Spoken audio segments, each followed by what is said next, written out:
اور کہتے ہیں کہ اگر تم سچے ہو تو یہ وعدہ کب پورا ہوگا؟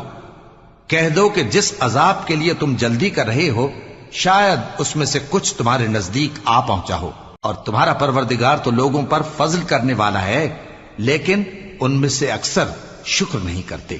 اور جو باتیں ان کے سینوں میں پوشیدہ ہوتی ہیں اور جو کام وہ ظاہر کرتے ہیں تمہارا پروردگار ان سب کو جانتا ہے، اور آسمانوں اور زمین میں کوئی پوشیدہ چیز نہیں ہے مگر یہ کہ وہ ایک کتاب روشن میں لکھی ہوئی ہے۔ بے شک یہ قرآن بنی اسرائیل کے سامنے اکثر باتیں جن میں وہ اختلاف کرتے ہیں بیان کر دیتا ہے، اور بے شک یہ مومنوں کے لیے ہدایت اور رحمت ہے۔ تمہارا پروردگار قیامت کے روز ان میں اپنے حکم سے فیصلہ کر دے گا، اور وہ غالب ہے، علم والا ہے۔ تو اللہ پر بھروسہ رکھو، تم تو صاف حق پر ہو۔ کچھ شک نہیں کہ تم مردوں کو بات نہیں سنا سکتے